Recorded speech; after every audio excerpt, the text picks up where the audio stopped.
안녕하세요. 코레TV 성원입니다. 오늘은 제가 여러분들이 왜 대체 전원생활을 로망은 많이 갖고 있고 시작을 빨리 하고 싶은데 왜 나는 시작을 못하는가, 그 이유가 뭔가에 대해서 좀 설명을 드리려고 영상을 준비하게 되었습니다. 전원생활은 제가 생각해도 많은 분들이 로망을 갖고 있는 건 사실인 것 같아요. 특히나 요즘 코로나 시대 이후로 우리가 답답함을 더 많이 느끼고, 그러면서 나만의 땅, 나만의 주택, 더 넓은 공간을 얻기 원하는 건 사실인 것 같은데, 막연한 정보들이 너무나 많죠. 많이들 얘기하는 벌레 많고, 아니면은 생활 편의시설 불편하고 이런저런 내용들이 너무나 많습니다. 하지만 당연하게 겪어야 되는 내용들에 대해서도 막연한 두려움을 갖고 계셔서 어떤 것들은 내가 견딜 수가 있는지, 어떤 것들은 견디기 어려운 건지에 대한 생각을 갖고 접근하시는 게 좀 좋을 것 같으세요. 여러분들이 전원생활을 시작하지 못하는 이유, 그럼 이제 하나씩 살펴보도록 할게요. 첫 번째, 주변에 카드라 정보가 너무나 많습니다. 목조주택이 좋은 거냐, 철콘주택이 좋은 거냐, 벽돌주택이 좋은 거냐, 내외관계는 뭘 해야 되냐 등등. 그래서 여러분들은 기준을 잡기가 어렵다는 겁니다. 제가 전원주택에 대한 상담을 하다 보면은 너무나 막연한 정보들을 많이 갖고 계세요. 정말 디테일하게 들어가면은 계획관리가 좋다는 말들도 많이 하시죠. 근데 계획관리가 왜 좋은지도 모르세요. 어떤 분들은 넓게 지을 수 있으니까, 집을 넓게 지을 수 있으니까 좋지. 쉽게 말씀드리면은, 제가 잠깐 말씀드릴게요. 보전관리라는 게 있고 계획관리라는 게 있습니다. 땅의 용도지역 중에서 계획관리지역은 기본적으로 건폐율이 40%고 용적률이 100%입니다. 보전관리지역은 건폐율이 20%고 용적률이 80%입니다. 자, 무슨 말씀인지도 모르겠죠. 이거에 대해서는 나중에 이원영 주임님이 따로 한번 설명을 드릴 건데, 자, 근데 얼핏 들어도 20%보다 40%가 더 크니까 집을 대충 들어도 크게 지을 수 있구나라는 생각 정도는 가지실 수 있을 건데요. 중요한 건 크게 짓는다고 무조건 좋은 게 아닙니다. 내가 몇 평을 지을 건지가 중요한 건데, 넓게 지을 수 있으니까 좋잖아 라고 놓고 실제로 보전관리가 계획관리보다 땅이 20% 정도 비싸요, 많게는. 그러면 괜히 비싼 돈만 주고 실제로 나는 그 건폐 용적률 찾아먹지도 않았는데 땅만 비싸게 사는 꼴이 됩니다. 이해되시죠? 이런 진짜 중요한 디테일함이 기준이 잡혀 있어야 되는데 대부분 모르시죠. 모르실 수밖에 없습니다. 그거를 제가 뭐라고 하거나 비판하는 내용이 아니고요. 어떤 기준을 잡아가야 되는가를 위해서 저희가 이 유튜브를 준비하고 있습니다. 정말 생각보다 알짜라는 거 아시겠죠? 자, 두 번째, 그래서 기준을 잡기가 어렵다는 건데, 제가 앞에서 목조주택, 철콘주택 말씀드렸는데 그냥 이 두 개만 잠깐 비교를 해볼게요. 목조주택은 우리가 기본적으로 생각했을 때 단열이 좋다고 소문났습니다. 또 공기가 빨라요. 그리고 요즘에는 자재값이 많이 올라갔어요, 코로나 이후로. 그래도 철콘보다는 가격이 쌉니다. 왜? 공기가 짧고 인건비가 그만큼 적게 들어가기 때문에. 그게 가장 큰 틀이고요. 대신에 내구성이 약합니다. 철콘주택은 내구성은 굉장히 튼튼합니다. 모든 골조 중에 가장 튼튼해요. 하지만 단열에 있어서는 오히려 약한 편입니다. 중요한 거는 목조주택이라고 해서 내구성이 약하다고 해서 이게 못 살 정도의 내구성이 발생하는 게 아니고요. 철콘주택이라고 해서 꽁꽁 얼어붙을 추움을 얘기하는 게 아닙니다. 다 살만한데 그 안에서 조금씩 장단점을 나누는 거예요. 이걸 정확하게 아셔야 되는 거고, 그 중에서 나는 그럼 어떤 장단점을 더 살릴 거냐, 나는 목조주택이 더 마음에 드냐, 철콘주택이 더 마음에 드냐, 이 차이로 구별하시는 게 맞습니다. 주택에 대해서 기준은 잠깐 이렇게 말씀드렸는데, 내가 어떤 주택을 짓고 싶은지도 모르죠. 근데 떠도는 말만 너무나 무성합니다. 아직은 내가 기본적인 내용부터 모르는데. 그래서 이런 것들을 좀 풀어가시는 게 먼저인 것 같고요. 진짜 전문가를 만나시는 게 중요한 것 같고, 네. 그 다음에 땅의 경우가 있죠. 기준을 정리해 있어서 무조건 남양바지라고 좋을까요? 남양바지지만 그늘진 남양이 있고요. 나지막한 언덕이어서 향 자체는 북향으로 향했지만 사실 남양빛도 다 받을 수 있는 탁 트인 공간들이 너무나 많습니다. 진짜 중요한 건 내가 남양의 빛을 받을 수 있냐, 이게 정말 단열이나 난방에 문제가 될 만큼의 햇빛이 들어오지 않느냐, 음지이냐, 이런 것들을 따지셔야 되는 거지, 무조건 와가지고 남양이요, 남양만 찾아주세요 라고 하면은 오히려 좋은 땅을 못 쓰시는 경우도 많아요. 세 번째가 너무나 크죠. 현실적인 거, 경제적인 게 들어가겠죠. 요즘 주거에서도 재테크라는 게 정말 중요한데, 사실 전원주택 하시면서 재테크를 생각하고 오시는 분들은 없으시죠. 잘 없는데, 중요한 건 잘 안 팔린다 그러고 팔리려고 할 때는 또 금액을 완전히 낮춰야 된다고 하니 걱정이 됩니다. 근데 이것도 황금성 부분에 대해서도 저희가 충분히 커버할 수 있는 부분입니다. 한 예로 들어서 사실 올해 양평에서는 매도자와 매수자 사이에 중개를 하는 3자의 역할을 하면서 봤을 때 좋은 땅, 좋은 집들은 지금 시점에 양평에서 좀 사기 힘들어요. 그리고 가격도 굉장히 많이 올랐습니다. 이건 실제 발생한 내용들이에요.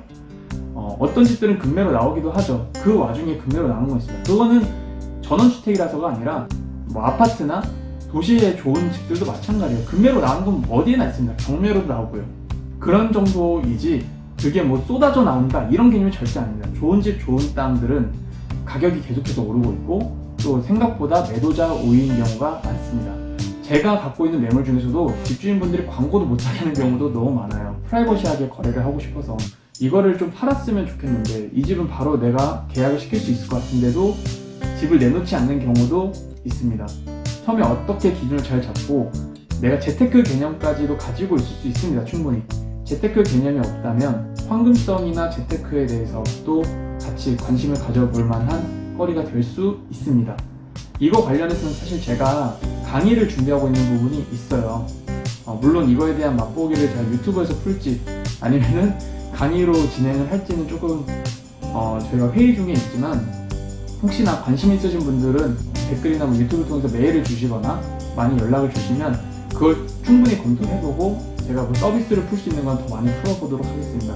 어쨌든 저 같은 경우도 처음에는 주택에 대해서 많이 손해를 보고 시작을 했는데 지금은 어쨌든 저도 이 업을 통해서 돈을 벌고 있고 수익 창출이 되고 있고 저뿐만이 아니라 많은 분들이 이 업에 시장에 진입을 하고 있습니다. 그거는 확실한 것 같습니다. 그래서 개인분들도 이 지식을 갖고 계시면 황금성이 분명히 아파트나 수요가 많은 공간보다는 약한 건 사실이지만 충분히 더 좋은 거래를 하실 수 있을 것 같습니다. 내가 원하는 나만의 집을 설계해서 살고 생활의 만족도도 높아지다가 살고 싶을 때는 그래도 어느 정도 확실하게 팔 수 있는 방법들을 여러분들이 미리 공부하시는 것도 좋습니다. 네 번째, 다시 생활적인 측면으로 가볼게요. 로망을 갖고 시작하려다 나랑 맞지 않으면 어떡하냐라는 두려움을 갖고 계십니다. 그래서 나오는 말들이 전세로 시작하세요 라는 말인데 현실은 그렇지 않죠. 전세 물건이 거의 없습니다. 아직 이 시장은. 좋은 물건은 제가 생각했을 때도 한두 시간이면 무조건 나가요. 한두 시간이 아니라 30분만 해도 거래가 됩니다. 아주 간혹 가다가 오히려 경매를 찾는 게 더 빠르실 정도로 전세 물건 좋은 거 찾는 게 생각보다 쉽지 않아요. 네.